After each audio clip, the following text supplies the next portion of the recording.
Hello, my fellow hemp nuts. Are you ready for the cannabis bonanza? Yeah. Welcome to the new Hemp Times show, recorded at Gotham Studios, the sweetest smelling podcast studio in the world. Today's episode, as usual, is partially powered by McSorley's Chili Dogs, McSorley's Ale House, the oldest ale house in the United States. We'd also like to thank our friends at the Five and Dime, who handcraft our old fashions, Erica, delicious. Dennis, and Caitlin. Also, shout out to Eddie and his buddy with the nice hair and the ponytail. Don't remember his name, but they work at the Smith in Manhattan. And we'd also like to thank all of our Patreon supporters. Right. Thank you. So today we are joined with the unapologetic farmer, Randy Cameron Jr. With and by. Yes. I'm in the house. Got to fix that typo later in the notes.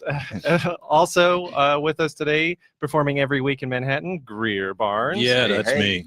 And our special guest today is Dan Grassroots Goldman is here from MJToday. Great to be here. This is much more professional studio and setup than we have for our show. Oh, you guys are the big guys on the block. We don't live stream either. This is a lot of pressure. Well, we have a fun show today. We're gonna start with our check-in as usual. We got a word of the day. We're gonna talk about some research in the Wayback Machine from 1975 when they first started dosing people with different combinations of THC and CBD and trying to figure out what's going on there. Before you get into that, we're missing someone. Oh, that's And right. We better give a shout out To Jan. to Doc Dr. Chan on the beach someplace with something cold. Wish we were with you. I have a feeling she'll be calling in later, but I don't know. I don't know. Have Let's a see. couple before you do. Yeah. I know you're having a good time. It's well deserved. Stay safe. Yep. And at the end, we're of course going to test your knowledge of current recent cannabis science and news with our CannaBusting segment. So, how are you guys doing today? I'm going to try to pull off Jan's check-in. Dan, how are you? How's your week? Pretty good. Allergies kind of, knocking me down this week, but I'm fighting through it. Nice. Good. Better living through chemistry. Yeah. Damn right. Or at least I'm gonna use antihistamines. Yeah. Chemistry is All good. kinds of chemistry. Got a D in it. Clarendon D. And Randy, how are you doing this week? Good, man. I liked the message. Actually, we got a nice. I mean, we won't go into details, but we got a really good email. Yeah. And that inspired me. So, and we'll give a shout out at the end of the show. But that was cool. It affirmed that we're on the right path, and there's cool folks out there that are tuning in. Yeah. Nice. I thought that was a rather interesting email. Yeah. Like, and the reason why I liked it is because it's like, wow, this guy's out there somewhere. Mm-hmm. You know what I mean? And it's like, holy shit, he's listening. And I go through the same shit. Yeah. I was like, bro. And I he's an man. author, right? Yeah. As well. Yeah. Yeah. So and he had some really great ideas as well. Yeah. Yeah, well, we did get some fan email, and Jan has asked that we don't read them until Right. next week when she's When back. she's back. Cool. So we'll leave you on that cliffhanger. Yeah. I wish we had a camera watching her right now. I said you should have done the Skype thing. That would have been great. Hey, Greer, how are you doing this I'm week? good, man. I'm good. I don't have any allergies. You want one? Yeah. You're not Roger Daughtry. You're not allergic to marijuana smoke. No. Yelling at everybody at the garden. Thank God. Yeah. Else I'd be able to hang out. Yeah, right. Or I would get sick all the time. One of the two.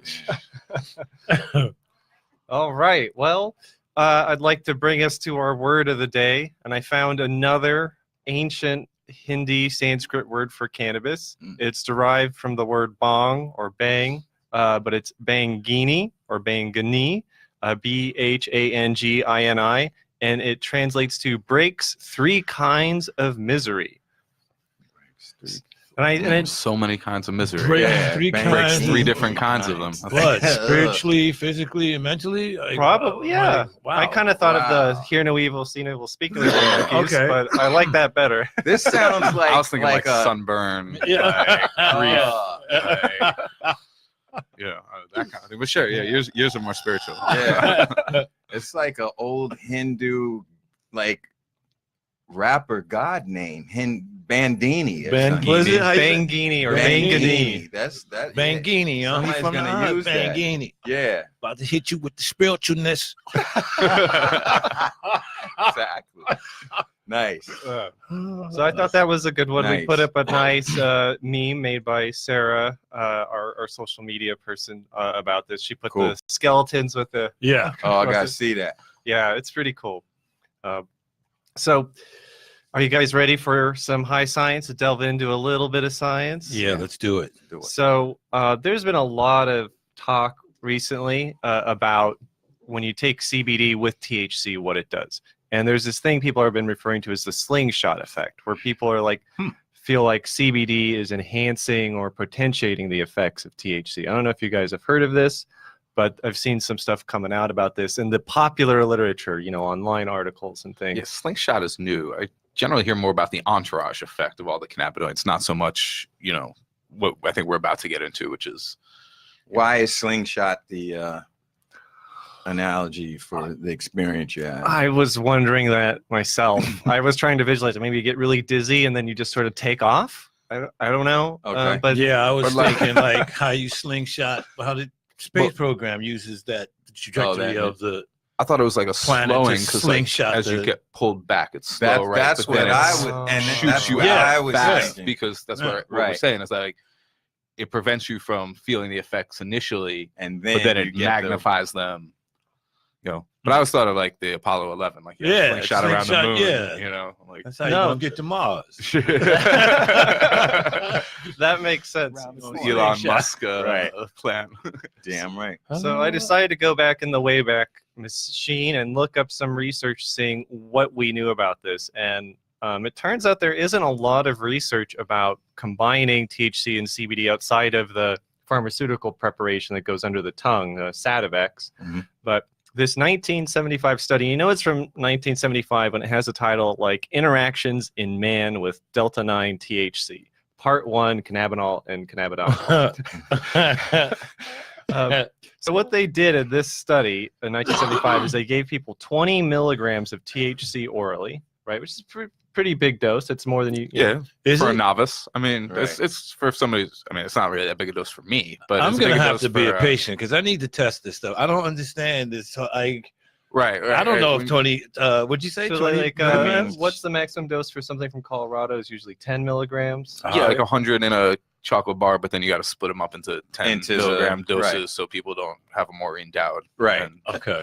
All right. Have a bad time. So most people are comfortable, I think, who use cannabis with like a 2.5 to 10 milligram effect. Obviously, if you're more experienced, varsity level consumers maybe take a little more. Yep. I'm going to graduate school. Like me a graduate school fight. So this is a remedial piece. So let's take your 20 milligrams THC, and to your graduate studies, what they did is they added 40 milligrams of cannabinol, which is a degradation product, CBN of THC, or CBD, cannabidiol, to volunteers. And when they added THC with CBN, and you see some information there about CBN, they saw no detectable changes in the quality, the intensity, or the duration of effects of THC. However, when they combined THC and CBD, this tended to delay the onset and prolong the effects of THC while making it somewhat more intense. So it was slightly more intense. But what the researchers said at the time is that basically CBD is blocking the breakdown, the metabolism of THC. So it just sticks around in your blood being active longer. It's not that it's really potentiating it. It's just there floating around, able to have more interactions. Right. It's like drinking grapefruit juice with an antibiotic or whatever, right? It keeps it from breaking down. So more of it's in your body longer. Right. But they did seem to think the effect was too intense. Now, I found some other studies about this, but it was about inhalation. And when I talked to a journalist earlier today who was doing a study about it, he's like, no, not inhalation. People are snorting pure cannabidiol crystals or dabbing pure cannabidiol crystals, and they're getting weird effects. And I was like, you do weird things, you get weird effects. I didn't know quite. It's like there's no research on that. Wait a minute, is this a thing now? I Is it? guess so. Oh man, I'm not calling 100% bullshit because people do things, but like I'm like the exactly. crystals, sniffing the crystals. Hold snorting. up. I mean, listen, I just found out that there was the thing that's like powdered caffeine that you could put and add into your other powdered substances Really? for a prolonged Jesus effect. Yeah. So I mean, so what I'm saying is that it wouldn't shock me to find out that there's things people are out there doing that. You know, I'm turning 40. I don't hang out with the children anymore. I don't know what these kids are doing when they. We all suffer get from their- allergies. We're like, one more. I don't need another sinus infection. Right? Right. But when you get Right, the just the crystal, like reason. the distillate, CBD products, I mean, listen, there's all kinds of methods of ingestion. And in a world where Sure. people aren't Take it. smoking as much anymore for course. health reasons or whatever, Yep. I mean, boofing it, I guess, Yeah, which is the next thing. Like what? You haven't tried butt ups? Yeah, it was like the vodka eyeball thing. I mean, like people start making things up and just saying kids do it, and then all of a sudden, it's on a that's true. Fox News show, Right. and we're all And got they to comment run- on it. Yeah. Kevin Sebest What would talking make about you it. do that? So, but, yeah, and it's weird because all we know is that, like, okay, taking these things orally is relatively safe. Inhaling them and together in different combinations not going to cause some crazy effect. But people are reporting, at least anecdotally, that dabbing pure CBD crystals leads to some sort of, they say, unexpected effects, somewhat intoxicating. They're like, it's like very alerting. And I mean, that's probably Dabbing smoking or dabbing what? You saying this? Oh, They're well, taking it's the two things. It's Hmm. one is the dabbing and inhalation of concentrated CBD. Okay, Which, that's all right. that's one thing. And then the other thing the journalist talked about was that people are actually taking the CBD isolate, and which he assumes is extracted from the plant. And what's confusing for me is Where else would it be extracted from? or synthesized, or maybe it's not Oh, really gosh. CBD. Who knows? Jesus, that's the next step. Synthesizing this shit. Jesus. Oh, they're doing they're making biogenetically modified yeast to turn this stuff out now. Yeah. Oh, man. Yeah, we talked about that. Wow. Yeah. Wall. Right? That's crazy. I mean, we barely understand how it's made in the plant, but trust us, we're scientists. When has a scientist ever steered you wrong? Right. Just put some butter on this roll. Trust me. But I think, when it comes to this stuff, nothing has been clinically tested about some of like dabbing CBD or insufflating it or poofing it or whatever you call it. Boofing? What is Boofing, yeah, boofing? that's a jail term. A reverse fart of CBD. Oh, I got it. Oh God. So, but we do know a little bit about these things being administered, and CBD does not potentiate the activities of THC. It just kind of keeps it active longer. And so if you're trying to, it will prolong some of the therapeutic effects of THC. That's why people take them together. But this idea that CBD is going to have an intense slingshot effect on THC, I don't think it's very well founded. Based off of that study that was done in 75. I'm just impressed they knew about CBD in That's 1975 what enough to right, isolate it. And now exactly. I'm mad about all the What the research hell that were could have we- been done in the 80s if not for the Reagan. yeah. Well, They no, did- really. Yeah, they did do some research over the decades on CBD, but no one really knew how it worked. So it wasn't stimulating cannabinoid receptors like THC. It wasn't lighting up the rodent brain. So they're like, well, it has all these interesting things, but we can't really explain what it's doing. So it's, and also you needed much higher doses than THC, so purifying a lot of it to see an effect. But they did do a lot of THC dosing studies through the 70s and 80s, most notably finding that CBD reduces the anxiety associated with high doses of THC. Which is, still what we hear today. And, when I've seen people use those distillates and those dabs, that's usually because somebody overdid it dabbing THC. Right. And they needed to, quick. It's like, I don't know. Oh, do they giving correct coffee themselves? to? Yeah, I mean, Really? anecdotally, it helps. Okay. Yeah, I'm not sure Yeah. under research conditions Right. whether or not giving somebody an overdose of a dab and then giving them a CBD one and see how Right. they feel. I mean, get on it, researchers. I'll volunteer Let's for that try one. it. Yeah. I'd like to I'll get talk to uncomfortable. that guy in 75, Ernie the lab rat. That's what I'm gonna call him. And see what he's doing now. I don't know. I think these researchers are retired. Yeah, I would along with their imagine. rats, but I'm They're sure trying to make a there are comeback. some people in Australia and New Zealand who are starting to look at inhalation, THC and CBD and other stuffs, and it's the research is a little tricky. But I actually have a story about that for you guys later if you guys are ready to move into some CannaBusting. Let's do it. Let's do it. All do right. it. So we're going to test some of your knowledge about recent cannabis news and science. So when you hear strange things about marijuana, who are you going to call? CannaBusters.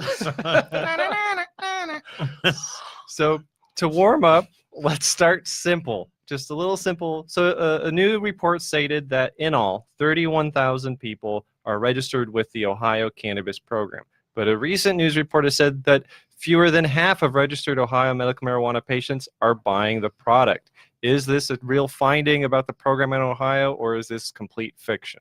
So you have this program, over 31,000 people registered, but according to recent data, fewer than half of these registered Ohio medical marijuana patients are buying the product. And think about how difficult it is to go and register in one of these. Book we can study. No, it's not open book. Not open book. So I guess maybe we'll go with our guest and trivia expert, Dan Goldman. Do you think it's Pressure, Dan. finding or fiction, or what are your thoughts? My hunch is that feels true because, right, like Ohio still doesn't have a lot of testing facilities open. It's a pretty large state, and they don't have a lot of dispensaries. So I wouldn't be surprised that a lot of people pre-registered because they had all that hype going into the program, but that people aren't able to quite, without having to drive a long distance, get their medicine. So I'm going to lean true. Okay. Greer, what do you think? Repeat the question. So, one more time, please. A news report said that fewer than half of registered Ohio medical marijuana patients are buying products through licensed dispensaries. This program's been going on for a while. They have over 31,000 people registered. Do they simply not have enough dispensaries? Does it cost too much? As Dan pointed out, he thinks that this could possibly be a finding. This could be true because there might not be enough access points for these patients. Nah, people in Ohio like to get high. That's a show on itself. Yeah. High in Cleveland. Hello. Cleveland Heights. Wow. I'm gonna say no. That's not true. You think it's more people? Than I think who's ever like registered is doing it, and I think and then there's the whole black market shit, Yeah, I'm gonna say no to that one. All right, Randy, what do you feel? I think it's true. I'm gonna go with true. I think there's 31,000 registered. I don't think they're necessarily taking advantage of it because they're still existing however they were doing it before the big boom. And I think also, like he said, too much. Yep, that too. And then I think also you got registration is one, but how much? There's studies out there. I mean, are people? Would you mind doing a survey after you? No, ma'am. I'm trying to get out of here. I got to pick my kids up. So I don't. So response rate is low. Right. Exactly. Half of all registered patients do not respond to surveys. Yeah. So this story is true. It appeared on Cleveland.com and cited reasons such as the high cost of the products, people waiting for the costs to go down, and also that there weren't enough of the licensed dispensaries operating yet. So we don't know what will fix the program, just having more access centers and the price going down. These medical dispensaries, who governs them? Usually it's like a Department of Health or similar type branch, but so it's a government organization that's governing? State government, So you get inspections from like the fire department. How do these people qualify for these jobs? Because we need to get these jobs. The inspector jobs? Yeah. I know. I got to figure out how to bring this price down. This is bullshit. Well, so like one of the problems there I know is they've had testing issues, like the labs. So this happened in Massachusetts too, where like no matter how many people have grown all this product, if it's going to take the only 2 labs in the state to test for everything, then you're going to have a backlog. So like the Massachusetts dispensaries where I was at, they have the like the tested on date and then the package date. Yeah. There's a 2-month lag between those.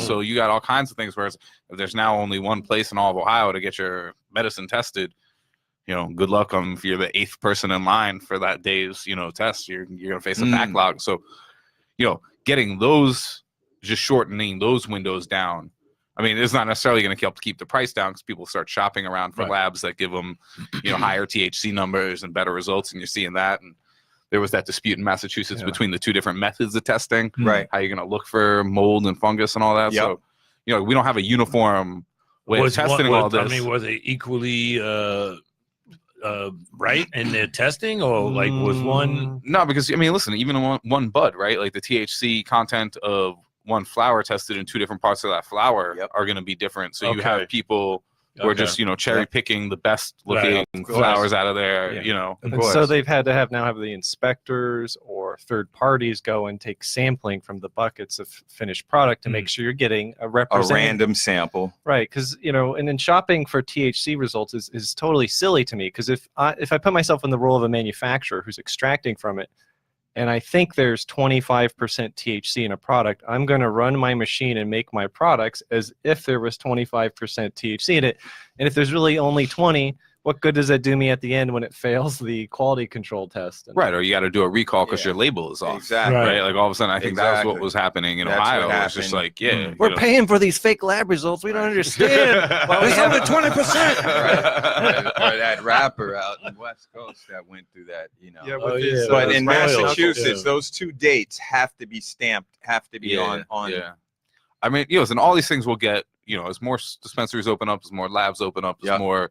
Like all these things should shorten the timeline a little bit, but I mean, listen, California is one of the most robust markets, and they still have all these issues left over from just the history of the medical program, and like you said, listen, like shopping based on THC percentage is funny too, just from a consumer standpoint, right? Because people look at it like as alcohol by volume, right? Like, look, I'm trying to get the highest for my dollar, and if you tell me this is 25% THC, I'm going to buy it versus this one that's only 20. Yeah. Whereas, like, the reality is in the lab, right? Is a person really going to be able to tell the difference between 20, 25, 27%? Or are you going to be responding to all the other things about that flower and how it was grown and its terpene profile and everything else? So, educating consumers and just having people come in and start asking about, how much limonene is in this this is 13%. Right, start stumping. I'm looking for more of a myrcene effect than a well, you'll want this one. Instead of people just coming in now, it's like, yo man, like, let me get some perps. Right. I don't want to get off of the couch. Do you have that? Take this hammer. Right. Bang yourself in the head 3 times. You won't get off the couch. I actually could use some of that when I'm trying to recover from like a muscle strain. Like I just need to sit down and not move, and it's hard for me. I gotta I gotta do this, I gotta do that, and that might actually be a very that could. And you know what? That isn't like a medical condition. That's not like claiming it's going to cure your anxiety. It's just like you will. It's a state you need to be in. Right. Are there enough qualified technicians and stuff? What do you mean for like the testings of these? Clearly. So there is a wonderful talent shortage in the industry, and more and more young chemists are coming of age now. We do some work at the American Chemical Society trying to let people know about jobs and availability, but it still is. Can you get grants to go to school to learn this? Not quite. There isn't like a fast track program like you want to be a quality control person for cannabis. There's still just general courses that everyone takes. There isn't like a specialized thing to get you ready to work at your state's program. Yeah, I mean, like Ohio had a program. One of the schools there had a program specifically geared towards this, right? Getting people trained up, knowing how to use this equipment in these labs. And they fired the director of this because he was, looked like from his resume on paper, what's on the internet, like woefully underqualified to be spearheading this sort of effort. It's just like that's the problem too, right? You have people who have this experience and expertise from other areas coming in, and then people who are just very good talkers and talk their way into a job, and it takes people a few months to figure out that they're freaking bullshit. Don't know what the fuck they're doing. Right. So I mean. But that doesn't make cannabis any unique to any other industry. Right. I mean, ask anybody who's ever hired people. Sometimes somebody's just really good at job interview skills, and the resume looks good, and they got a bunch of the buzzwords on there that you're looking for. Yeah, and then you work with them for 2 months, and you're like, this did not work out. Back at the drawing board. But but I think you're right. We need to encourage more kids to go into chemistry in general, because the job opportunities are going to continue to increase for cannabis, especially in the lab space. And as a young technician, getting experience in a high throughput lab setting where your results actually matter, and you have to be responsible for them. I mean, that's good experience. I would have paid attention more in high school chemistry class if I knew this was a potential What? career. Are you Like nobody kidding? told me that, you know. Yeah. Are you kidding? And thought look the how only we thing stumbled on this. Yeah. I Yeah. mean, you Yeah. know, I did like plant science the little Me bit too. that Yeah, we the little had, bit that we but I had. mean, there was Mhm. no idea it would Mhm. lead to Like this. growing a lima bean in the The Yeah. lima bean and doing the plant cells, Oh, the yeah, experiment where you could yeah. look through. You know, it was And things have changed a lot, as you mentioned. You know, I have I think we probably have a mutual friend. I don't know if I want to bust her chops, but her daughter used to be so embarrassed that her mother owned and operated dispensaries in California and cultivated that she used to tell people that her mother delivered pizzas. So she shows up for a parent-teacher conference, and like the teachers are like, "So I understand you deliver pizzas." that's hilarious. That's really And funny. now- That's so would you like a California. few pies? These are bespoke, artisanal, Right, handmade pizzas. exactly. Each one is $150 Exactly. a slice. No, but you How know, That's many how we make a grams living. per slice? Meanwhile, her daughter's in like a $30,000 a year private school. Yeah. How should That's mom so afford this on Cali. pizza salary? Oh, it's the gourmet What? mushrooms on the pizza. That's, but yeah, but 10 years later now it's totally different. Sure. Game. Now you brag about having family Exactly. members in You the know industry. what my mama does? All right, so moving on to our next story. I'm glad that generated a lot of discussion because how these cannabis programs are functioning is one of my favorite topics. So thank you Or guys not for that. functioning. Or not Dysfunctioning. functioning. Dysfunctioning. Developing. We're in New developing. York. So That's thi- positive. Yeah. That's a positive spin on it. Well, we got one. Evolving. Did you Yeah, go to yeah. were you in Boston in the Massachusetts? I went to one dispensary okay. right outside Boston, and I Alright. went to one in the middle on the way to Worcester. All right. Shout out to the Mission brand, the dispensaries Word. opening up there because Nice. they're good people. Good. Because our friend Amanda, I think she had some issues with some of the dispensaries around. Yeah, I didn't like the first one I went to. I won't mention them, but suffice Okay. to say they're near the Boston area. But I did like the Temescal. Those guys had their stuff together. And like I said, it's not easy. These guys are all facing. There's like 8 places in the entire state of Massachusetts. Yeah. They're all facing supply shortages. They're all Yeah. trying to make sure the medical market is taken care of still. And like they're all caught up in rocking the hard places. They pull in millions of dollars every weekend, but it's still they want to be up and able to serve everybody, and there should be it's a good not just problem. twice as many dispensaries. There should be 10 times as Exactly. many open in the state. But Yeah. they're taking their commissioners. They're doing their best, and it's it's Should not be easy. as I mean, easy as getting a pack of cigarettes. Yeah, I mean, just need a valid state ID. And and the money to afford all those taxes. That's it, man. okay, so our next story is out of Florida. So you guys remember the grandmother we discussed, or great grandmother we discussed, that was arrested for CBD oil at Disney World? Yep. Well, she's in the news again this week. Uh-oh. Detained again after returning to the park, got caught using a vape pen. Oh, After some very serious Grandma. comments, she appeared in the media with her lawyer and said, "I thought that chipmunk was following me, but I kept telling myself not to be so paranoid." Is this a true story or is this totally made up? That's totally made up, man. That's Jay- funny though. That's hilarious. good. Jay's getting good. Dude. That's freaking. We could run with this one. Yeah. So She got into trouble for smuggling. Right. So for those of you who don't know, this is, part one is true. Hester Burkhalter, great grandmother, goes to Disneyland last week with her grandchildren, is detained for having CBD products at a checkpoint by the Orange County Police. They Spends never say 12 what it hours is, in right? jail. They don't say if it's like a vape cartridge, No, like a battery operated thing, or if it's oils in a pill form. yeah. They say CBD oil, but I was left like, why were Okay, they even? and- What popped them to look in her bag in the first place? And what sounds so Didn't bad you about say though CBD oil? what made them pull her bag open? Wasn't there something that Too many Werther's original candies in the. No, it was just a bag check, and they it was probably, random? I think they found either like plungers of the oil. I'm guessing it was a type of either tincture or of inhalation device. But she's in the news again this week. But is she in the news because she was detained again at the park? Grandma had Chip and Dale behind her, Chip, harassing. She talking about there's chipmunks, Chip, yeah, the Alvin and them. Yeah, so That's a different media company. Wait, it is. Yeah, Is it? that's- Oh. What It's a chipmunk? small world after all. She said Disney World, right? Oh Yeah, my she's gosh. at Disney World. Nah.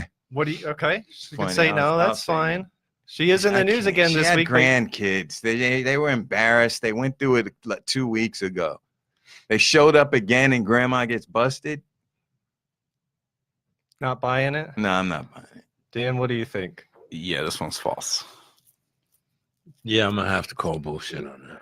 Okay, so that is indeed a made-up story. But however, she is in the news again this week. Appeared with her lawyer, noted civil rights attorney Benjamin Crump. Even though charges were dropped by Disneyland police or Orange County police, she is suing, threatening to sue Disney for her treatment. As That is hilarious. Disney never loses a lawsuit, but they usually settle. so- They'll win this one with the lawyer she got. Yeah. So I think it's kind of You know that interesting. cat. Mm-hmm. And you know, I think it's also He's- kind of crazy. I mean, that he's they're not wa- like John Morgan for the people, but you know, like Yeah. So I imagine, Florida marijuana hopefully, lawyers. how much is. I wonder what they could possibly do to make up ruining a trip to Disneyland with your grandmother. I Oh mean, man, that's not that hard. I don't know. Come You on. get molested by Mickey. Hey, Grandma.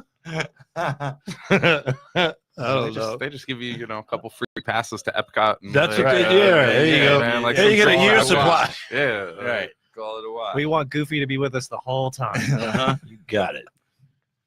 All right. Well, I look forward to seeing what happens with the trial. I hope that there is some justice served there, because it is a ridiculous waste of resources and time to harass someone who's using a legal product in their state. Yeah. And especially one that doesn't cause intoxication. Probably keep her from throwing up on On a ride. on Or Star her Tours. grand- or Well, whatever. she's taking it for medical reasons, right? But I Yeah. mean, she's not a Florida resident, right? It's legal-ish for her. Right. Yeah. It's She's Oh, like, okay, I got right. it on Sound the like she- plane. Why are you fucking with me here? Yeah. I bought it from New York. Now that's trafficking. That's Yeah, dig it. We got on trafficking. 20 Right. years. What? Mavis In the Disney jail. doing hard time with the that's the new show. Yeah. Hard time Disney. That's the new show, Hard Time, Disney World. Locked up Disney. Hard Times, the musical. all those villains that only appeared in one movie. Just Yeah. oh, my. Curses. Well, speaking of villains, our next finding or fiction story is about patents. So there's a lot of news about patents this week, and I want to. I gave my own headline to the story, and I want you guys to let me know if this is a real story or am I making this up. So I call this "You Stole My Schedule 1 Drug Recipe." THC and CBD extract patent may be enforced. Dispute headed for jury trial. So what happened was a company called Pure Hemp was using a process for purifying CBD and THC. The Unified Cannabis Corporation, UCAN, claims they own a 911 patent, sued Pure Hemp Collective, alleging that they had infringed on their patent for extracting cannabinoids to greater than 95%. So is it fact or fiction that the judge did not throw it out and it is going to jury trial to determine if the Pure Hemp Company has infringed on the patent for extraction? Are we getting to this point with cannabis where you can get up and say, you stole my Schedule 1 drug recipe, Yep. I'm going to enforce my patent, either stop using it or pay me licensing fees for purifying THC and CBD to greater than 95%? Did you? I think that's true. So you're going to say that the judge said, you know what, you might have some, I can't make a decision, so it's going to go to a jury trial. Yep. I think that's where we are. You don't think he In just California, in uh, state. I don't know. Let's pretend. All right. Then it is. So you don't think the judge would just be like, hey, this is just scheduled narcotic, like get out of here? Not if that judge is cool. Right. That judge got stumped one time. And they're like, that's that fake shit. I Judge had. like this. Exactly. Order in my court. What? Um, Get out of here with that. yeah. No, I think it's So we got Yeah. Randy is saying that this is absolutely happening, that we're Yep. going to see one of the first CBD THC extract patents for the industry going to a jury trial to settle a dispute? I'm gonna say no. That's bullshit. So you think the judge just threw them out? I don't think it's real. Period. That's how I roll. The whole story. I think the whole story is bullshit. And making up names like you can. Yeah, you can. That's what got me. I'm like, hold on, son. I like the name. No, I'm watching him read. But he wrote it. Jay freestyles, but I don't know. Yeah, you do. That was Also, when I talk, my eyes go side to side too, so you can't tell. Uh-oh. Dan, what do you think? I think that one's true. I think businesses are at that point now, and some judge out there has got to be, cool enough to let this go forward. So let's figure out who gonna get intellectual property. Yeah. Yep. All right. So this story regarding the stealing of a Schedule I drug recipe is true. According to the CannaLawBlog.com, cannabis patent litigation, they've passed what's called the Alice test for whether or not you're infringing on a patent, and it is headed to jury trial. So the United Cannabis Corporation owns a 911 patent, which covers liquefied cannabinol formulations of purified CBD and THC greater than 95%. Yep. Last July, sued defendant Pure Hemp Collective, otherwise known as Pure Hemp, that they infringed upon their patent, and they're looking to secure a permanent injunction from infringing on its patent, as well as damages and attorney's fees.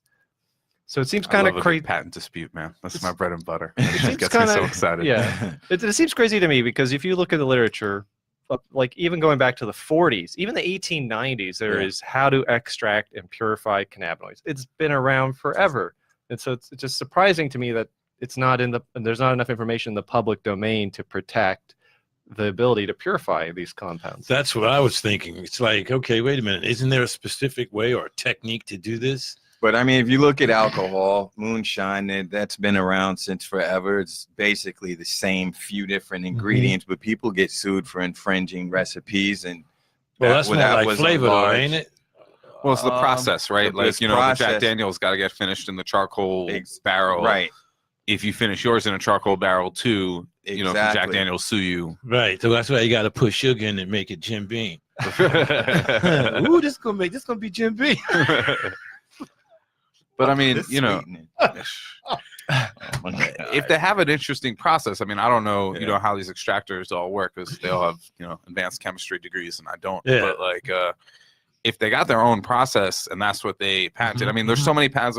When I worked on patent litigation for like generic pharmaceutical companies, that was like, once you start fighting over the patent, whoever's got the most money for the lawyers to be like, well, like, your patent's not even invalid in the first place. We're going to sue you over the validity of this patent. Right. So now you're defending your patent in front of a jury and judge. And, it shouldn't come as a shock to anybody, but most of the people on these juries also don't have a huge science background, of course, to judge, the validity of these claims. So you end up just going with whatever lawyer has the nicer looking tie. Dig it. And you also have the roulette of jurors who you might get. And as a cannabis expert witness, I had to once testify whether or not certain compounds were cannabinoids and certain ones weren't. And there was, a plaintiff and a defendant. And one of the jurors suffered a heart attack, and they wanted to have a retrial. Yeah. And they asked her if she remembered any of my testimony, and all she could say was, "You mean that guy with the ponytail?" Oh, dude. And they're like, "She remembers. Let's go ahead." But that's why I asked what state it happened in, because the general public will be a lot more knowledgeable. In California, you get random citizens that might have a little bit of in. I wonder what those jury selection questions will be like. Have you ever made hash before? Right. You're out of here. Is it in your pocket? Are you backyard extractors? Right. Seriously. Do you open blast with butane or propane or a combination of the two? Right. Yeah, I think they're going to have some fun with that jury selection process, but it will be interesting to see what happens with that. I mean, I bet they settle. Most all these things tend to settle before you get in front of a jury. I mean, it's just the cost is so expensive that it just makes more sense for most of these businesses. But every once in a while, you get people who just want to fight it out, and have money to do it. You never know who it is. Yeah, they're like, "This is good press." Yeah.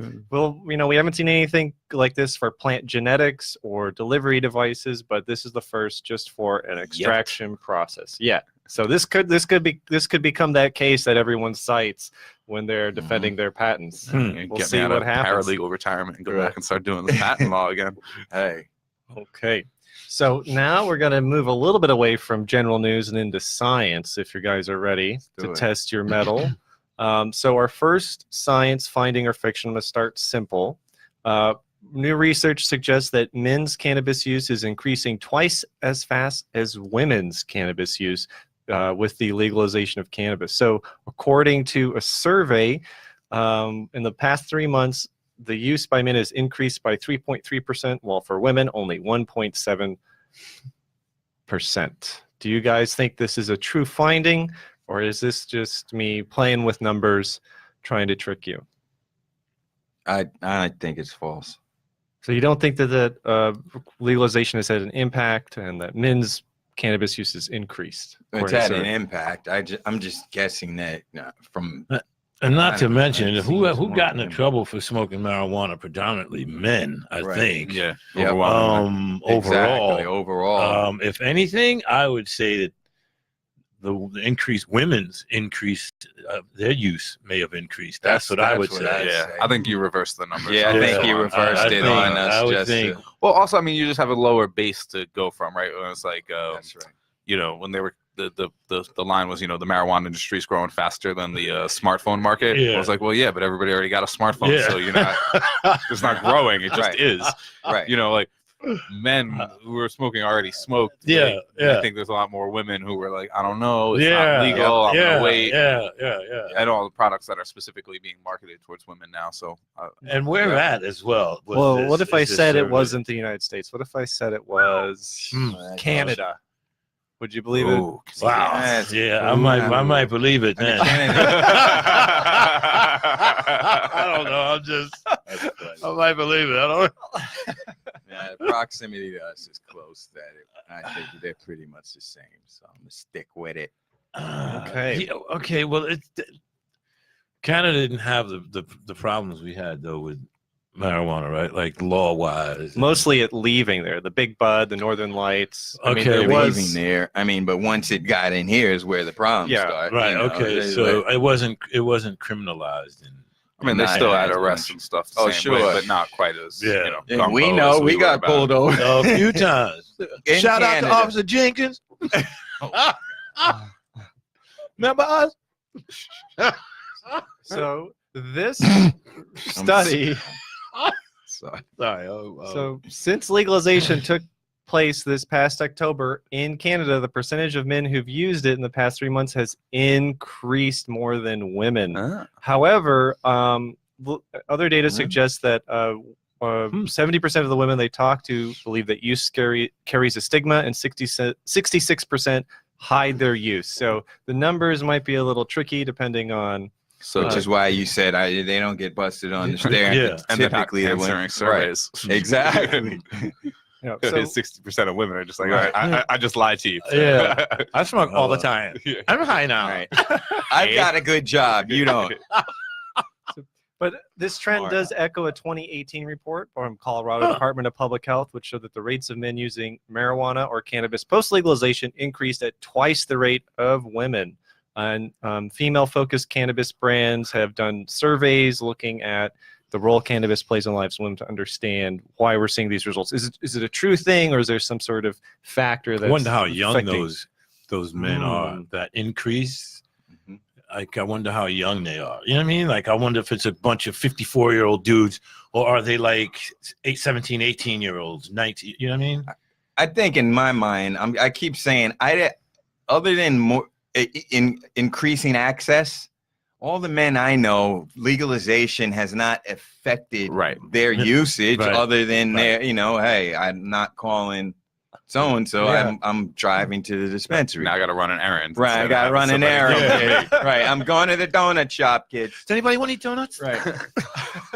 Daddy's only getting sprinkles. No, I think that's a good point about age, though, right? Like, I think you're gonna see a lot of those, like, you know, those fathers of teenagers. The kids are a little bit grown now. Yep. They, you know, Mhm. they like cannabis before they had kids, There you and go. they, you know, they stopped when the Bingo. wife was like, Yep. talking to them about it, and now that it's legal, you know, like, well, honey, like we don't have to worry about the cops coming, Right. and I can be an attentive father because the kids don't need, you know, quite as much, you know, helicopter parenting as they do when they're little. So who knows what the what's driving this? And now his kid is 19 years old. Right. There's a bunch of 19-year-old kids. Now he's like, Billy, did you go in my jar? Right. Now we have to have a Now about Daddy's stash is Daddy's stash. Right. You need to get your own. Exactly. My shit is $4.50. The way this works now is I borrow it from you. Right. You don't come into my room and take it from me. And I'm paying for your college tuition. You live in here 18, 19 years. Actually, growing up, I had a friend whose dad, that's what happened. He let us, you know, because he didn't want us out in the street. He was a small business owner in the community. He didn't want the cops bringing his kid and his kid's dumb friends home. So he's like, listen, like I have a room on the other end of the house. Right. But he would come in and he'd be like, yo, I'm rolling this joint and I'm taking it back to my wing of the house. And y'all get permission to be here, and keeping me happy is what keeps you happy. Yeah. So we know it well. Same thing with us. Yeah. We know we had a couple of safe houses. Yeah. We'd much rather us be upstairs in the house than outside, especially in the late 90s, early 90s, or in the staircase behind a building. Yeah. So what I'm hearing from you guys is you think that maybe the use has not necessarily increased. It's just maybe men are more open about it now. So 60% more open than women. I think it has to do. I'd like to know the age range of the increase. It doesn't say the age range. I think that has a lot to do with it. Doesn't say the age range, the age group. I guarantee you, it's young. It's 19. What did I say? True or did I? Yeah, it is. It is a true finding conclusion from some surveys that men's cannabis use is increasing twice as fast as women's. Do we guys want to do one more or jump to the call? Oh, we got a call. Let's jump to the call. Let's jump to the call. And then we can go back, right? Oh, yeah. That was. That's awesome. Hello. Hey, we know that voice. Hey, guys. How are you? Hey, Doc Chan. What's going on? How's the beach? Oh, Jesus. It is awesome. I'm in Siesta Key, Florida right now, and about to go and have a cocktail because it's every hour feels like cocktail. Is that your first one? Exactly. You're about to go out. No, that's not my first one. Good on you. Good on lunch you. Doesn't count. That's right. Lunch doesn't count. Vacation when you actually think you're in the wrong day. So I have to apologize for texting you guys. I panicked. Yesterday. I did too. I panicked, Jack. I was like, I blew it. Well, that was funny. Whatever you're doing, Jan, please tell us you're staying away from Disney World because there's some bad. It's dangerous. It's gangsters, chipmunks running around. Day was really easy to get by.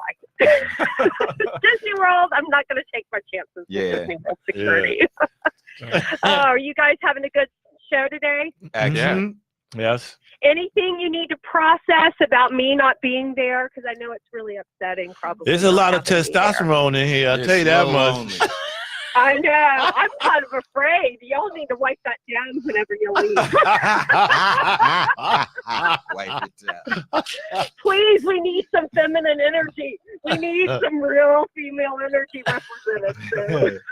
It's real talk. I just wanted to call in and say hey to you guys and check in with you. I miss my compadres, but am totally enjoying my vacation. So a much needed vacation. I'm actually staying till Saturday now. So I might not ever come back. Hey, no. Well, wait a minute then. We're gonna have to Skype then. We're gonna have to, hurricane season is about to start. Coming back. Blow your behind back up here. Hurricane season.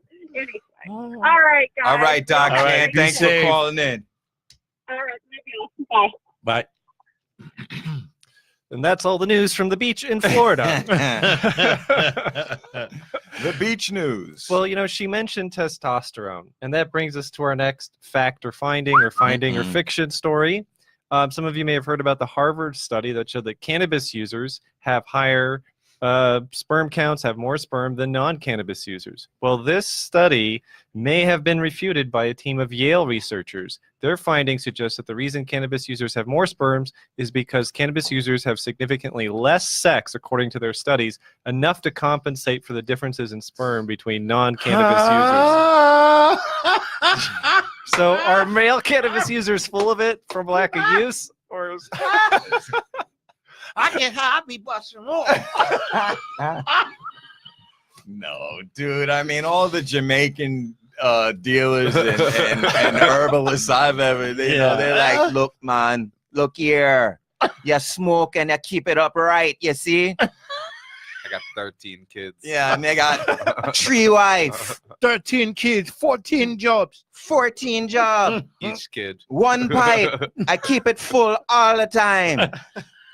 I can't picture that. Nah. I mean, not unless these guys are, getting high and couch potatoing it. and just yakking off. Not and even that. I'm like, too tired. I get too high to whack off. It's like it's not an just lace. interest. Oh my It's just sitting there with giant balls. and a remote.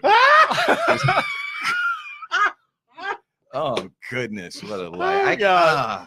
I wouldn't be surprised. What There's was a the large negative thing we heard about population. marijuana and sperm count when we were younger? You Right? would have any Like afterwards. it would break Yeah, it down. yeah. Like you would lose. It would, Yeah. Yeah. Oh, It was negative. It would Something to just- scare a teenager away from Yeah. weed. meant Yeah. that it Yeah. brought Cause you atrophy. Yeah. I mean, in the ball, atrophy of the balls. I mean, I just remember though, being 16 and being like, "Yo, man, like I want a lower sperm count. Yeah. Like, I need- yeah, I I'm need to 16. chill Like, out. I'm This- trying to not get people pregnant right now. This I don't sounds want to leave no responsible. evidence. Right. Exactly. It's called natural Yeah, it was birth control. birth control, Yeah. ma. It's herbal birth control. I'm being responsible, ma. You don't have to boof it. So what do you guys think, Dan? Uh, Did Yale researchers refute this Harvard study about cannabis users having a higher sperm count? I mean, I know Harvard and Yale have a rivalry. They have a so I rivalry, probably want yeah. to refute them, but I'm gonna say no on this one. It feels like I don't know.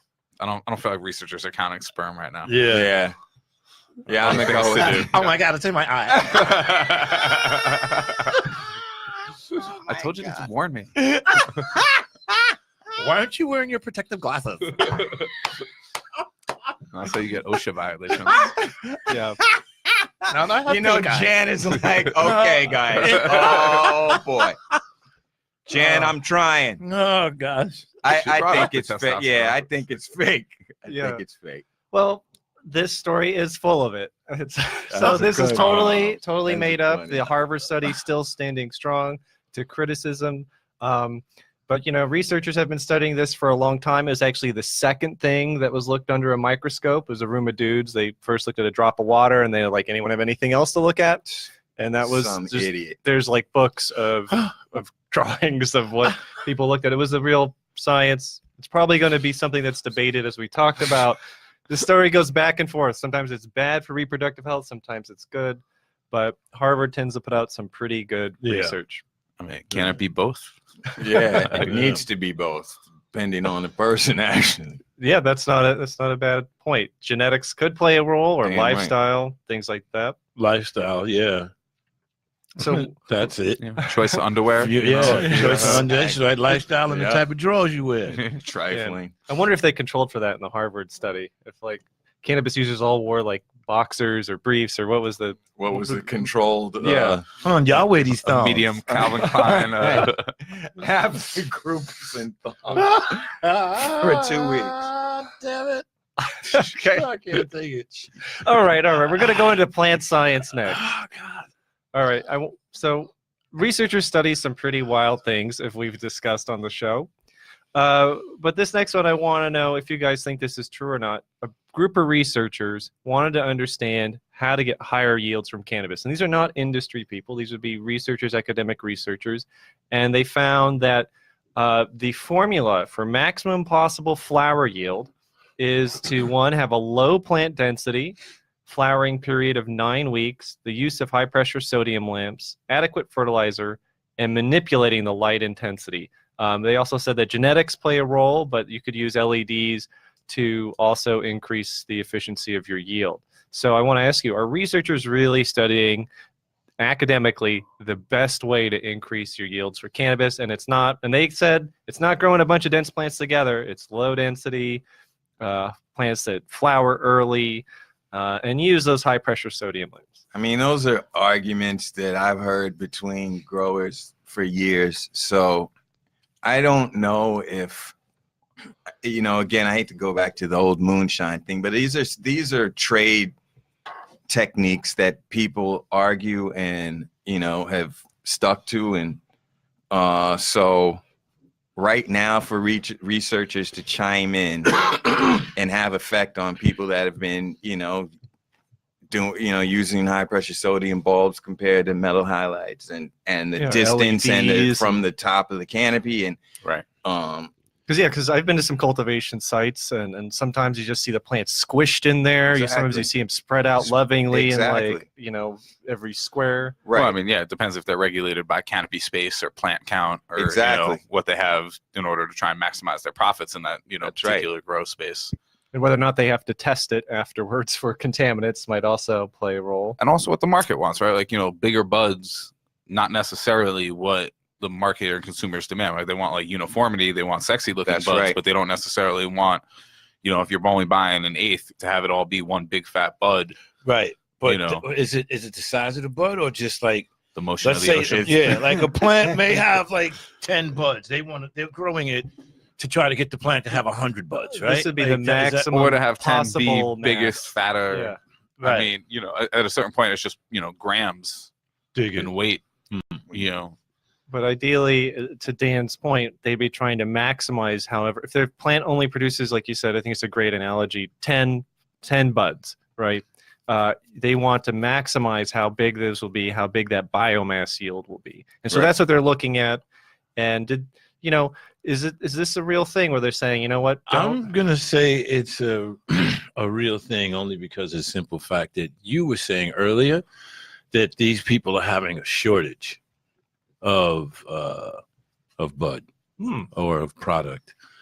So I mean, the same thing with I don't want to use the whole American cow situation, but 80 years ago you were only able to get 2 steaks out of one cow. Now you can get 175,000 steaks out of one cow because of steroids. You know what I mean? Like, you mean steroids? Steroids, yeah. But what? Like, that's true. Like researchers are definitely going to figure out how to bump up the chicken breast. So it's it's just that those techniques you listed weren't anything that has been unheard of or untried for a long period of time. So that's where I have a discrepancy with. Going back to like colonial times, right? Like I mean, like the Emperor Wears No Clothes, the Jack Herrera book, described farming for hemp, planting the seeds close together, or farming it for medicine and planting them further away. So this isn't anything new. This is 300 years old. I mean, integration of LEDs in different periods of time. But we're also at a different place and time too, scientifically. So it's not just, you know what I mean? I think they will start going into the splicing of plants and changing the DNA of it to make it produce more. And he just didn't fish and tomatoes. They are doing that, but yeah, I think it's a true story. I think it's a true story. Scott's Miracle Grow and all those businesses that are there specifically, advanced genetics or whatever. So researchers do have some of the best jobs in the world. This is a true research article published in the Journal of Frontiers in Plant Science entitled Closing the Yield Gap for Cannabis, a meta-analysis of factors determining cannabis yield. And what they mean by the yield gap is this is the difference between maximum possible flower yield compared to current yields obtained in commercial production. So these researchers they pulled from, DEA libraries, they looked at yields available through data sources, through commercial things, and said, well, what would produce the maximum? Not necessarily the maximum cannabinoid content or best oil or best looking, but how we just produce the most biomass. And this is something researchers are looking at. So yeah, that's I think it's pretty cool. I'm definitely interested to see how LEDs can affect these because the heat can play a factor in air conditioning and costs. Do LEDs give off heat? And that's what remember the movement. So, in indoor growing, now you ain't got to deal with heat or that electric. But you have to keep it a certain temperature, though. Yeah. So if depending where you're cultivating, there might be a strategy to use lights that give off heat to maintain the temperature. But if you're in the desert, you might have plenty of ambient, heat, and could be an issue. Okay. Good stuff. Good stuff. So our last finding or fiction is going to go back to the study we talked about. The first one, the high science. Oh, I'm sorry. What? Hold on. So this study is about inhalation of THC and CBD. So researchers got people together and had them inhale CBD and THC in different ratios in vape pens. Now, what I want to know is if you think what their conclusion is either made up or is true, and that is they found that, cannabis containing equal amounts of CBD and THC appear no less impairing than THC dominant cannabis. And in some circumstances, CBD actually increased THC-induced impairment, and they looked at sort of simulated driving and cognitive performance tests with people vaping THC and CBD products. And what they concluded, did they conclude that CBD and THC combined together appears not to have an effect on simulated driving. This, anything putting CBD in there with an inhalation may even increase some of the impairment with driving. You guys look at me a little confused there. So basically, what I want to know is researchers got a bunch of people together, had them inhale different amounts of THC, CBD, and what they found is that when you had CBD and THC together, it either did nothing, just seemed like they were using regular THC, or in some cases, some of the simulated drivers were more impaired than just using THC alone. So is this a real conclusion, interpretation, the researchers from their simulated driving study on vaping THC and CBD, or is this just me kind of weaving in and out of the truth? Yeah, I think we got a little weaver. Yeah, that's a weave. I mean, weave. You do like to weave, but I actually feel like that one might be true, right? We were talking about that old study from the beginning. I feel like they may have tried to replicate that. Possibly. So driving, under the influence of cannabis or THC is a big issue, and a lot of people are worried about impairment. Some people are like, well, what happens if you inhale CBD? Is that going to make it worse? Is it going to make it better? What aspects of it? And you guys are saying it's divided. You guys are like, that's you're weaving in and out of the truth. You're weaving in and out of science. I mean, I know it's an occurrence, I'm guessing. Have you met somebody who has left pocket CBD pen, right pocket? THC? Mm-hmm. No. Me either. I'm not saying they're not there. I'm sure, Yeah, that just feels wasteful. But, exactly. It's not unless that slingshot shit is real. Yeah. True. True. Right. Well, so I don't know. I'm gonna have to say you weaving, and this is bullshit. I need to get one of these wrong, so I'm gonna say it's true. So this study investigated and compared the effects of THC dominant and THC CBD equivalent cannabis on simulated driving and cognitive performance, and they did indeed conclude that cannabis, like with inhaled products with CBD and THC, appeared no less impairing than THC dominant.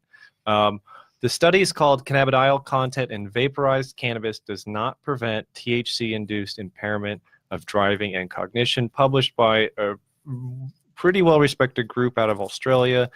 The PI of the group has been in documentaries and stuff related to his work in animal research and other psychoactive substances.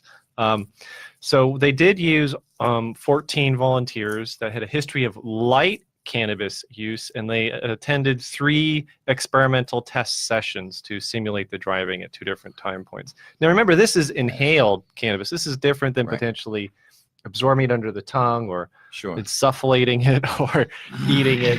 But it does appear that what I like about this study is that it suggests that just consuming a THC-rich product is probably safer or more predictable than using inhalation that combines both of them. So, of course, these studies have to be repeated because it seems like every 10, 20 years someone does one of these studies and they find either it does nothing or it only slightly affects it. Well, doesn't that also depend upon the person's makeup as well, right? I mean, Scott. Yeah, they've been eating a lot of mango beforehand. And what is light cannabis use? Right? That's what got me. And that changes that changes. That means you smoke only during the day. During the light. He's a vampire. The vapor vampire. Exactly. But weren't they like what was that study about coming out of Italy about light marijuana, using that as a code for like low THC hemp? Oh yeah. So when I say like light marijuana use, now I'm thinking like, oh, do you mean they just have a history of like, you know, Smoking ditch shitty weed? Yeah, ditch yeah, weed, like- dude. it's like, you I know some people like that. And also, You need to try this. Yeah. Yeah, man. I'm good. I'm good. Also, I got my own. you know, Mhm. east of the Atlantic Ocean, people also put tobacco in it and a little bit of Yeah. cannabis. So I don't. I what- do that in Europe. so Is when that they light? Yeah, is that light marijuana use? I just Right, like put a little bit in exactly. with my. So I often wonder that when they recruit these people, like, oh, you're a cannabis user, it could be that they just put like a dash of their oregano into their cigarette, Right. and that seems to be a fairly common practice and something that often trips up. Oregano? What do you mean? People are smoking oregano with tobacco? What the? No, just cannabis, dried cannabis, put it in there. Yeah. Oh, okay. I But- know but about that's why the it's- cannabis and the tobacco thing. Yeah. Yeah, but that's why it's hard to translate research done in Europe and Australia, is because they don't. That's such a common practice there. It's like, well, we Right. can't really directly compare it. Right. Right. Did you guys cover that? Acreage tried to get a patent on the spliff, on cannabis and tobacco combination joint as a tobacco cessation product. It's like, is it like a leaf that you roll? No, like they're trying to like literally get to patent. own the intellectual property around cannabis and tobacco combined as one product, Wow. as a way to get people off of just straight tobacco. It was like help us Oh. step down from the effect, but yeah. Okay, well, that's going to have to go through some scientific I imagine they're breakdowns, right? Some don't you? You have to test this. What are you trying Yeah. to say? That if I smoke this product of yours, that you've got what patented as well? right. this They're gonna try and get the marijuana patent by tobacco- showing that they're. I'm gonna. Yeah. I mean, the justification is righteous, but then all of a sudden it's like blunts have been around since, Yeah. you know, Right. Jamaica's been Right, you around. can't patent the Africa. spliff. How The hell spliff you- exists. Exactly. Yeah. Every time somebody you can't patent this. What you pulled me over for? Every blunt's gonna be a intellectual property charge. and, you know, Exactly. you have to pay green infringement. apple versus strawberry will be heard now. Yeah, exactly. Oh God. Oh. You'll have to prove that it was in the public domain. Be like, I have these Exactly. pictures from these Right, parties. right. Like, I mean, it's got to be interesting court case. I wonder what's This is a admissible whole- evidence, because in Holland they had This to pass a jazz rule. cigarette was clearly Clearly, 100% tobacco. But that's, in Holland, it was, you know, the spliff smoking was actually an issue, so that a lot of restaurants and establishments have passed rules that you're only allowed to smoke pure cannabis cigarettes indoors, because people are just smoking spliffs like crazy. Oh, okay. So you 'Cause- can only smoke tobacco indoors. No, only pure cannabis. Only pure cannabis. Oh, okay. because they don't want the tobacco smoke. Oh, Yeah, okay, okay. That's good. Cool. Yeah. That cut down a That's lot on fine. the indoor use. Good. Apparently. Good Uh-huh. for 'em. You shouldn't be allowed to smoke tobacco Exactly, indoors. You period. should have to always smoke tobacco outdoors. Sometimes maybe you should be driven out to the woods That's right. and make sure you put the cigarette out on your face. I'm sorry. Yeah. It's forest fires. As far as fires kill me. It's new Smokey too. Smokey the Thug. Smokey the Thug. Hey man, you gonna put that out or what? Put it out of your face. Smoking in here. It's my trees.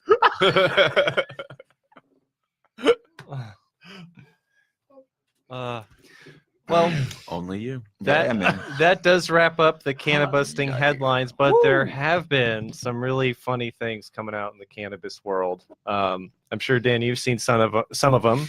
One of them that you know about, Mitch McConnell is pushing for hemp crop insurance, and he's also Cocaine going. Mitch. Yeah, did you hear about this What? with the T-shirts? What? Cocaine Mitch T-shirts. I Oh saw it, yeah, yeah. didn't Because he? Yeah. his family got caught. Yeah.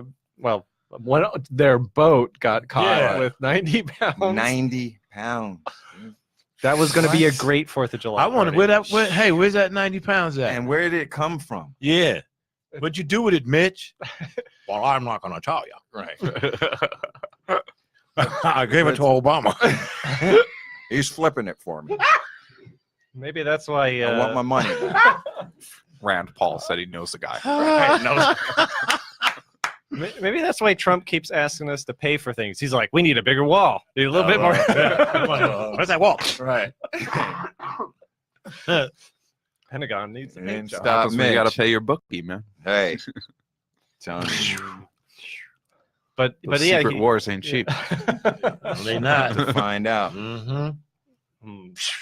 Well, is there anything else you guys want to cover or talk about? We didn't generally close with mind munchies, but I know we have Dan here. Dan knows a lot about cannabis. Yeah. Has been here for a while. Do you guys have any burning questions about cannabis policy, advocacy, activism?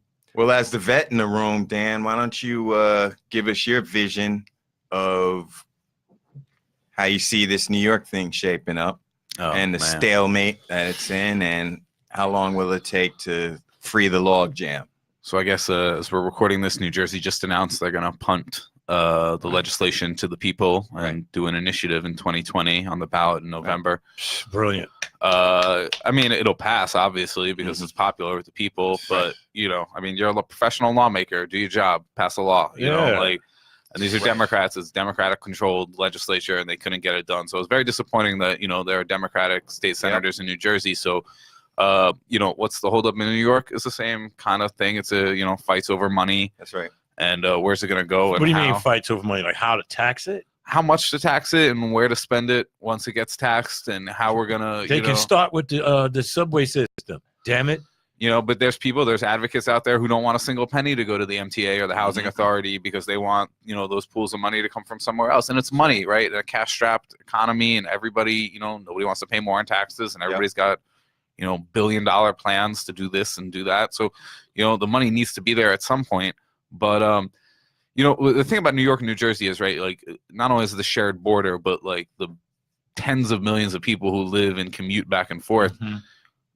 Nobody wants to see the tax revenue go, you know, so quickly over to the other side of the border for an extended period of time. I mean, 2 of the 8 dispensaries in Massachusetts are located very close to the New York state border, but, you know, that's near Albany. You know, 12 people live in Albany, comparatively speaking, to apologies to all the listeners in the capital region. But they're driving over the, believe it. But what I mean is, you know, like, there are, you know, 8.5 million people in the city of New York, 25 million people in the New York metropolitan area, and all those people can easily drive even from, you know, Long Island and Westchester to Bergen and Hudson and, you know, Essex and Union counties in New Jersey and drive back. So nobody wants to see, you know, it's already a hassle to commute in and out of those tunnels. Thanks a lot, Chris Christie, for not building that last one. But, like, you know, so what's it going to take in New York? It's probably going to take till New Jersey does it and kicks them in the pants to get it done, or they're going to, you know, pass the bill after all the compromises and, you know, horse trading back and forth happens, and then delay the onset of the legal market until New Jersey is already going to get started. So and demonstrates it. Right. I'm gonna have to run for mayor. But where did we used to shop growing up? In any Upper Manhattan? The sales tax. You went over to Paramus. Like go to Paramus. Everybody goes to Paramus. I grew up in Teaneck, man. Exactly. Everybody driving by on the weekend. Exactly. Saturday, because Paramus is closed on Sunday. Right. But the malls, the whole city, the whole town closed on Sunday. Wow. But that's, I mean, like, that's real, you know. And, like, I grew up, my dad told me, you know, when the drinking age was 21 in New Jersey but 18 in New York. And if you lived in northern Bergen County, you know, the border of Rockland County is right there. You don't even have to cross the Hudson River. You just drive 10, 15 minutes north through, you know, Old Tappan, and you're in, you know, New York, and that's it. And, you know, he was telling me at the time as a cautionary tale about how many people drove drunk and, you know, got into accidents on the way back because you were, you know, inexperienced drivers and inexperienced drinkers. But you're going to see that also, right? If somebody comes, you know, on the path, not to say that experienced drinkers and drivers, you know, that, you know. Right, or not together. Not together. You know, I'm an experienced driver and drinker. So I can do this. Officer. I've been involved in 3 research studies. I totaled every one of them. You talked to the PI. He said I was great at driving behind the wheel under the influence. Better than anybody he tested. I fail coordination tests all the time. I actually was a real story when I was a kid watching Cops. I was like 10 years old when the show came on, and they were doing a roadside sobriety test, and they had the guy touch his fingers 1, 2, 3, 4, 4, 3, 2, 1 backwards, and I was like, oh. Like, so note to self as a 10-year-old, like, around going like this. Let me practice, because, you know, you want that muscle memory for you never know what's going to happen when you're older. Know. I was not an average 10-year-old. I was thinking about different things than everybody else. Into a trumpet player. I think that's the only reason why I tried to do my ABCs backwards when I was younger. I saw it on cops. It's like, oh, that sounds fun. Let me see if I can do that. I was like, My roommate, actually, his DUI, an old roommate, he did like the countdown from 100 by 7, and he nailed it. And the cop just looked at him, and he looked at the cop, and he's like, "Yeah, that was really weird." We're both shocked that worked out. Maybe you should lock me up. That just scared the shit out of me. Wait a minute, you got it right. You're definitely high. Let's go. But I don't, to get back to your question, I don't know what's going to take in New York. I mean, because the fights now are not between people who want it legal. Everybody agrees that it should be legal. It's how it's going to become legal. And I'm not sure that the Kevin Sabets of the world, the people who are riling up the PTAs to get them to come out, or in some states in Illinois, he just had members of the NAACP come out and stand against legal cannabis, and he's being very effective at sowing the divisions on our side between people who all agree nobody should get arrested, nobody should go to jail. And I give props to Jumaane Williams in New York City, the public advocate, because passing the law about banning pre-employment drug testing gets you so much. I mean, even with all the exceptions in that, it gets you so much of the way there, right? Because if you're not worried about getting a job, you're not worried about getting arrested, then the only other thing about legalization is being able to go to the store. That's right. And at that point, you're arguing about, stores are really nice for people, and it's nice to get a diversity of products available, especially for people who aren't just, flower burners and consumers. Right.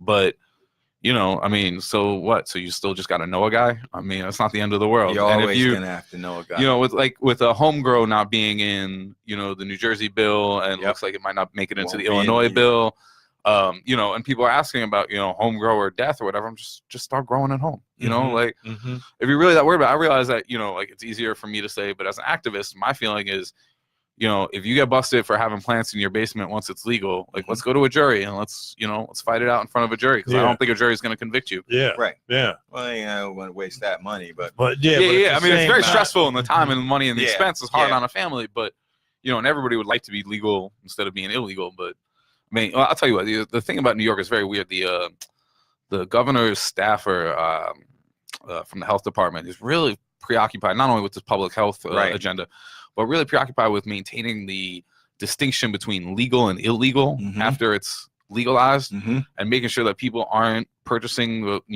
activists are now referring to as the traditional market. Brilliant. Because you don't want to denigrate it by traditional traditional actors in the traditional market for cannabis had a role to play, and they're being pushed out. And so this idea that somehow, I mean, he was really, when I met with him, he was really concerned about what to do with large scale, undocumented, unpermitted grows. I was like, dude, that's cross that bridge when you get to it, man. When you get to it, look at Massachusetts. And just 6 plants per house. That balances it out. Because you got people who, like our friends, our side, sure, they want to be cultivators and maintain that and have the legal right to do so.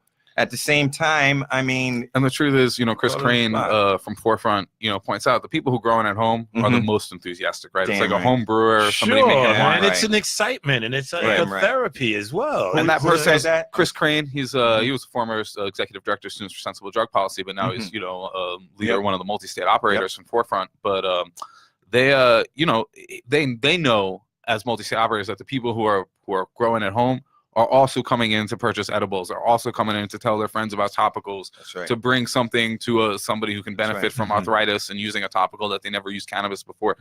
So, you don't, and because some of these big multi-state operators are the ones lobbying hardest against home grow, it's like, if McDonald's and Burger King lobbied against kitchens in your house because, we can't trust you to cook hamburger. Yeah, we can't trust you to cook the hamburger all the way through. You got to get this burnt hamburger. With the same 35% beef you use. Right, exactly. I mean, but that's, a real thing about, we talk about, corporate grown cannabis is going to be the pink slime of, and you'll see this with the oils and the extracts, people just putting, whatever to sell a product. And then, it's going to take that kind of activist response to figure out, who's got good products and to call out bad actors. Exactly. But, Exactly. And they're still training law enforcement to find, illicit grows. And I actually found this online resource where your law enforcement go and watch videos about how to detect illicit grows and illicit manufacturers. And I took a screenshot of the guy's resume. He put up a couple bullet points, 30-year career, mounted Royal Canadian Police, specializes in narcotics enforcement, cultivated marijuana indoors under license, worked undercover for 10 months posing as a marijuana grower, maintained a 1,400 plant indoor grow while undercover, and now teaches That's police. not undercover. That's just being a grower. Grower. Sellout. Running a big commercial. He's a sellout, grow. yo. You really? And he was a mountain. 1,400 a Canadian plants. mountain. Man. 1,400. The horse should have For gave it research. for research. That's like Right. when they do the bust of the rubber tug joints and they go, this was a 3-year investigation into human Why did it trafficking. take so long? Right. I had to really make sure We wanted the to handy see was you a go good in there handy. about 10, 15 times, Greer. Damn. Make sure we got it right. Right. Wow. So I wonder if they're going to keep training police officers to even detect illicit grows. Because if it's small home cultivation, what's the point of wasting all those resources? I mean, in the same way that I guess, large distilleries want to bust a moonshine guy in in a holler somewhere. It's like, is that really what's biting into Jack Daniels or Jim Beam's bottom line? Right. Like, probably not. No. But, people in It's the corporate, knowledge that's scary, yeah, people in corporate worlds are paid to be greedy. So because people could just turn around and be like, you know what? I actually don't want your Jack Daniels anymore. I want Randy's moonshine. Like, you know what I mean? Like, or my boy. it's I mean, the fear.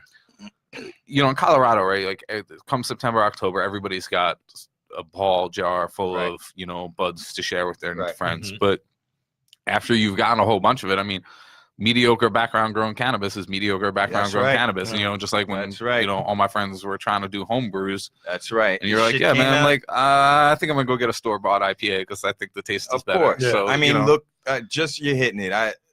First 2 years, Massachusetts, specifically up on the Cape, I got my friends who didn't know what the hell they're doing, but they were excited about Right. the availability. Then you had the old school cats have been doing it all their life. Now they got their 6 plants either Yeah. out back and out.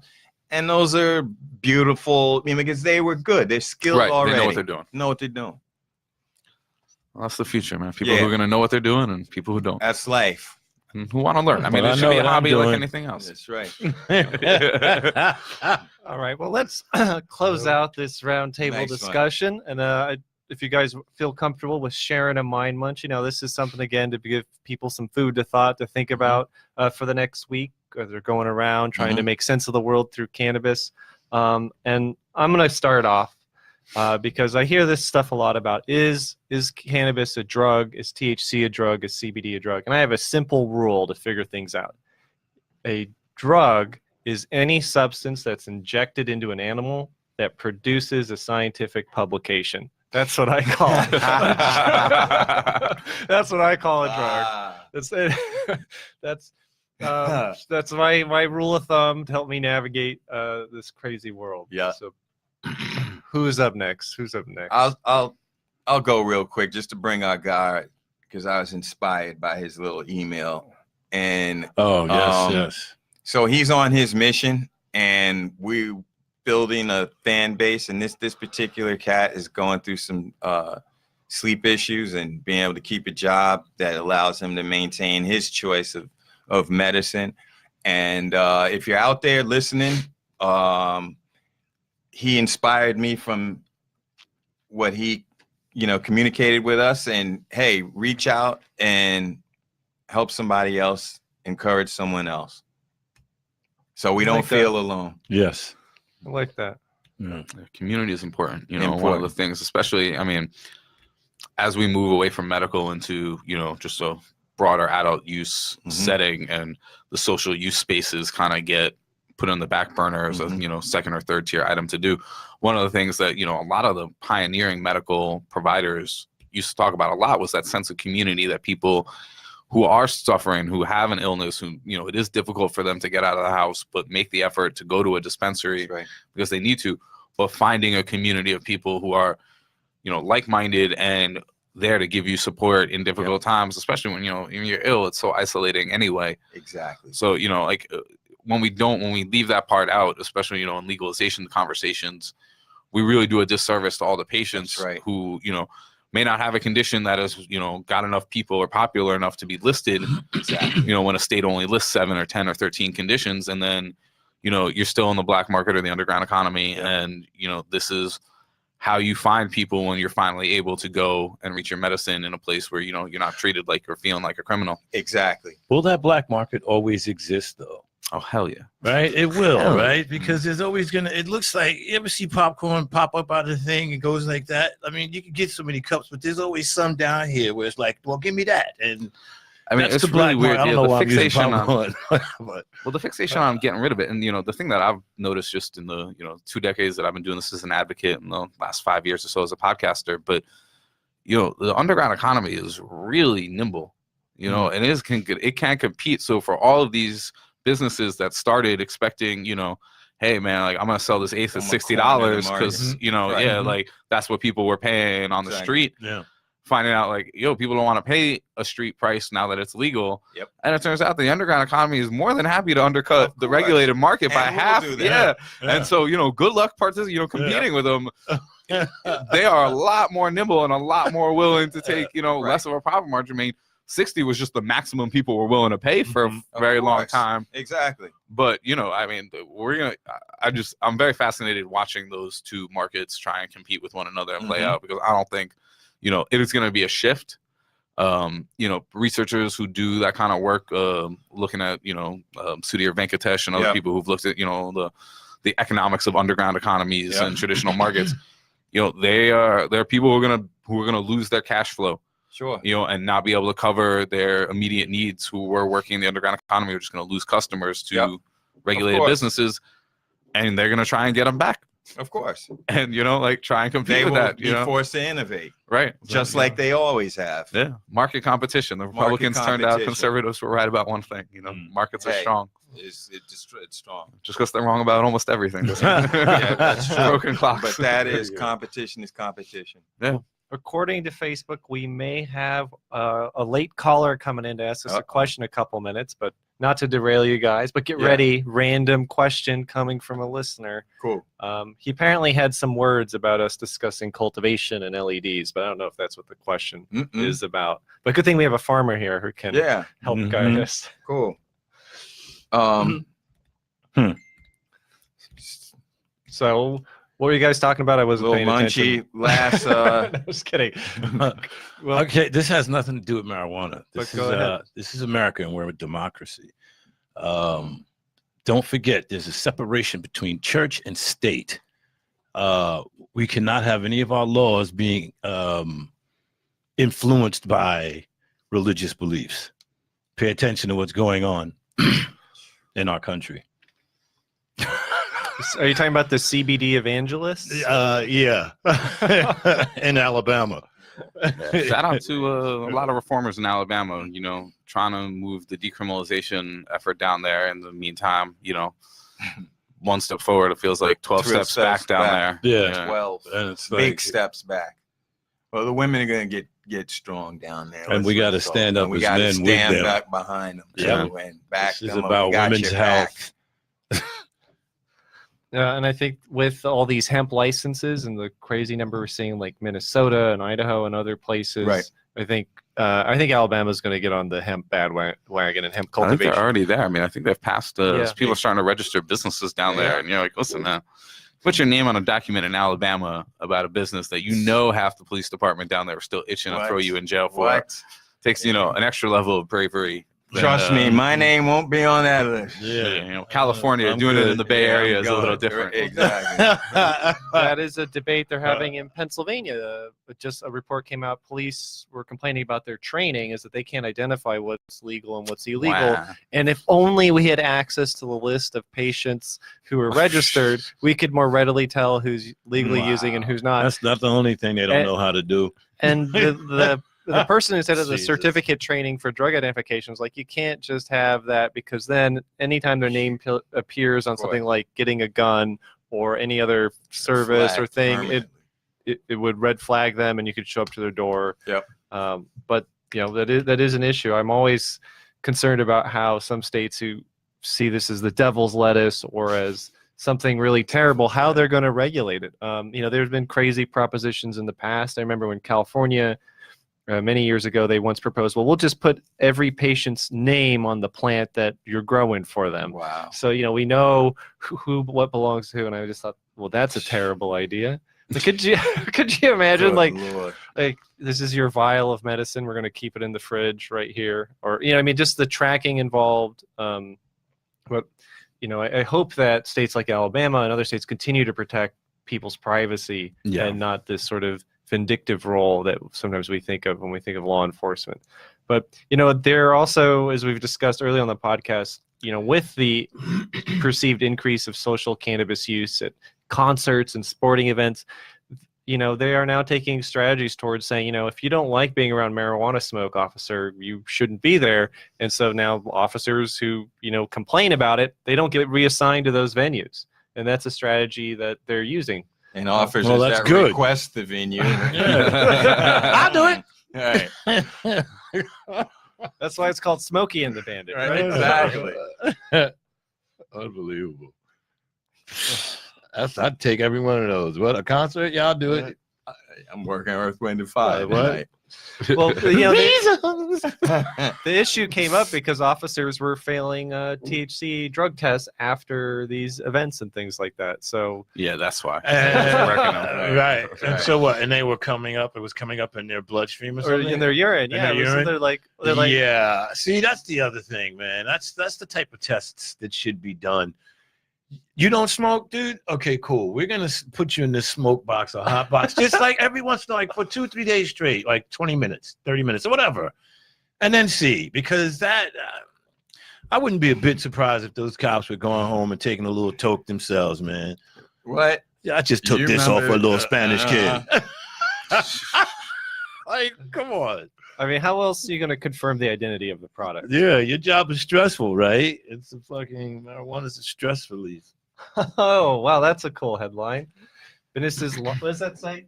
Dan sharing this. Businesses line up to register cannabis-based businesses in Alabama. Oh, the green rush has started. So, Is that today? A couple days ago, I think. So they filed applications. So we'll see if they get approved, right? They still have to go through that process. Yeah, man. Roll Tide. And who knows, the regulations might change last second. Dig it. Um, Dig it. Well, lots of other news going on. Do you guys have anything else you want to talk about before I hog the mic? Nah, get to Hagen. Do your thing. I was seeing if there's any more news out of Alabama, but doesn't look like it. No.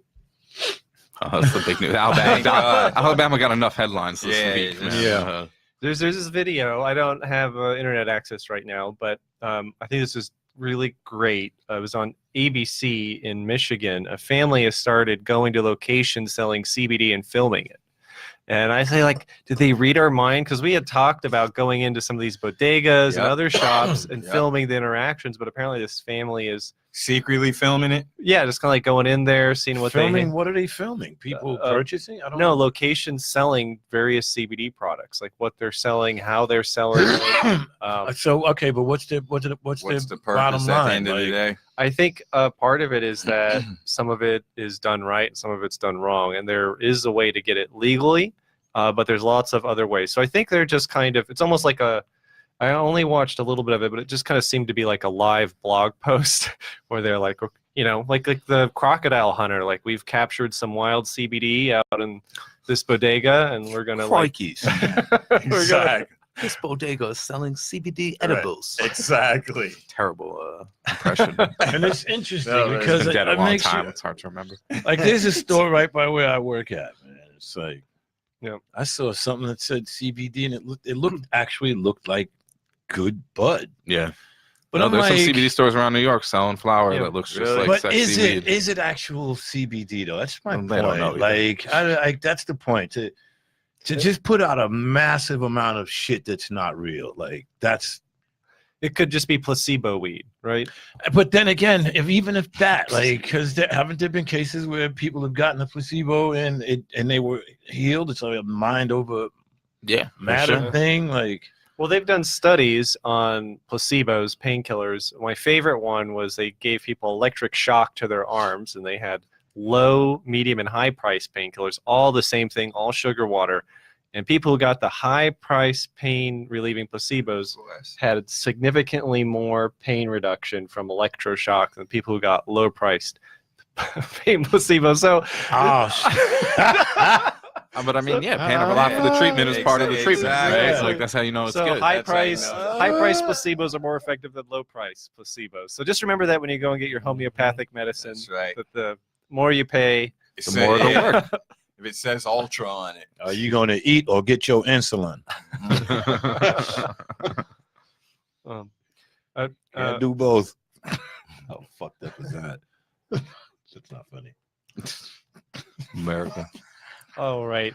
Well, we're getting a little silly. I don't lost think my foot. our online guy is online anymore. Oh, Oh You lost what? Oh, he's not on anymore. Did he no. type it? He typed it, wanted to call in. We sent him the number. He typed question. Yeah, he was interested. He seemed like a smart cat, so we were trying to hook him up. But we can always do it next time when we Yeah. have our He's backlog probably of at work. callers. Yeah. Oh, my boss is coming. Click. Mhm. Well, I want to thank you guys so much for your thoughtful comments and helping to bring education and discuss this topics with us today. And I look forward to our continued rollout of our episodes. So we'll be back next week. Dr. man. Jan Roberts will be back. She will be graduating officially Tuesday. Hey. She should be very excited Wednesday about getting that doctorate. Damn right. Way to go. she's a doctor. All right. Well, Dr. Jan. that's all the cannabis news that's new and improved. Please text or tweet us your questions and we'll answer them live on the show. And also don't forget to direct message us if you'd like to call in and ask our group a question. All right. Thank you so much. Signing off. Bye-bye. So long. Good one. I need a sign out thing. I think with the music.